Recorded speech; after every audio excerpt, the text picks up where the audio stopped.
Assalamualaikum warahmatullahi wabarakatuh. Bismillah, alhamdulillah, wassalatu wassalamu ala rasulillah, amma ba'du. Para pemirsa YouTube dimanapun Anda berada yang senantiasa diberi rahmat Allah subhanahu wa ta'ala. Pada kali ini kami akan menceritakan sebuah hikayat selamatnya raja yang zalim, raja yang kafir karena bertaubat kepada Allah Subhanahu wa taala.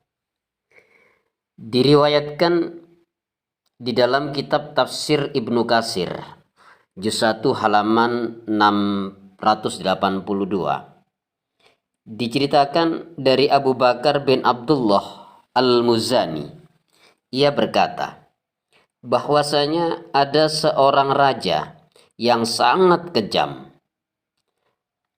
seorang raja yang sangat kuat, sehingga setiap peperangan melawan orang-orang muslim ia sering memenangkannya dan sulit untuk ditangkapnya. Maka seorang Islam memeranginya, namun akhirnya orang Islam ini memenangkan pertarungan dan akhirnya raja itu dapat ditangkapnya.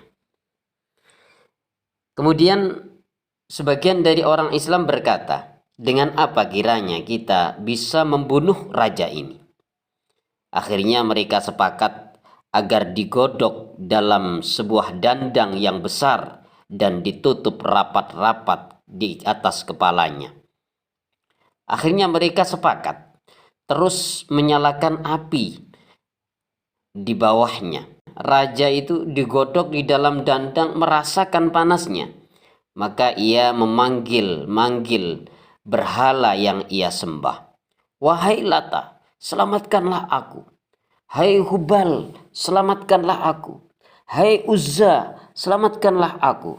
Hai Hubal, telah setahun aku mengusap kepalamu dan berkhidmah.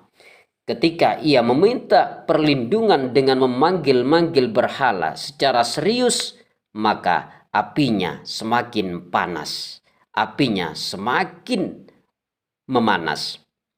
Setelah ia menyadari bahwa berhala itu ternyata tidak dapat menolak panasnya api, tidak bisa menolongnya, maka ia berputus asa.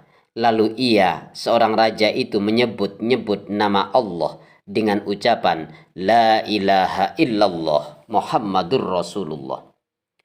Tiba-tiba Allah Ta'ala menurunkan hujan dari langit hingga memadamkan api yang mulai memanas itu. Dan Allah mengutus angin untuk membawa naik dandang ke langit.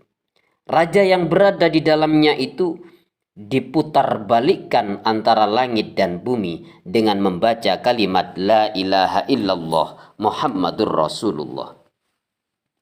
Hingga akhirnya tidak nampak dari pandangan mata.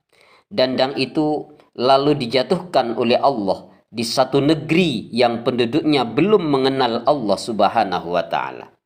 Penduduk negeri itu lalu mengambilnya, lalu mengeluarkan sang raja tadi dari tempat itu seraya bertanya kepadanya, siapakah engkau kisana, kata penduduk negara itu.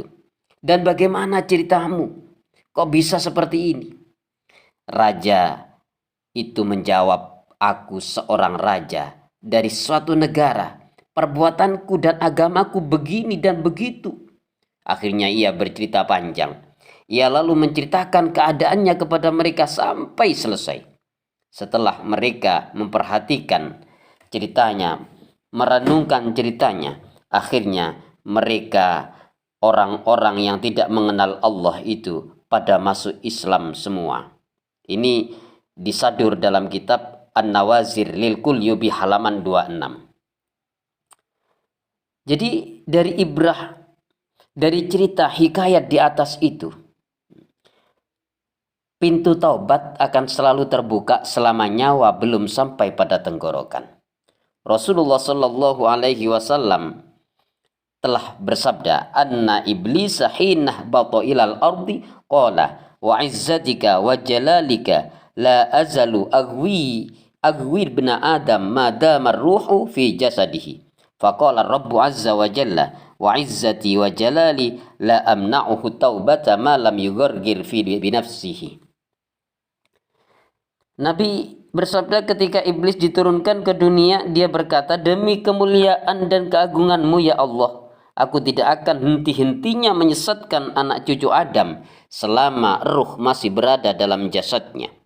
Kemudian Allah Subhanahu wa taala berfirman, demi kemuliaan dan keagunganku, aku tidak akan menolak taubat hambaku selama nyawa belum sampai pada tenggorokan. Coba kita perhatikan kisah di atas. Raja yang zalim, yang begitu keji, yang begitu besar dosanya, yang sudah menyembah berbagai macam berhala, hingga orang-orang Islam tega menggodoknya dalam kuali yang mendidih. Namun di saat ajal akan menjemputnya, ia teringat akan Allah dan taubat kepada Allah. Maka Allah tidak akan menyia-nyiakan taubat hambanya selagi nyawa belum sampai pada tenggorokan. Kita sebagai umat Nabi besar Muhammad sallallahu alaihi wasallam sekali-kali jangan pernah berputus asa atas dosa besar apapun yang terjadi. Karena selama nyawa masih berada dalam jasad dan kita mau benar-benar bertaubat kepada Allah Subhanahu wa taala, maka Allah tidak akan menyia-nyiakan taubat hambanya.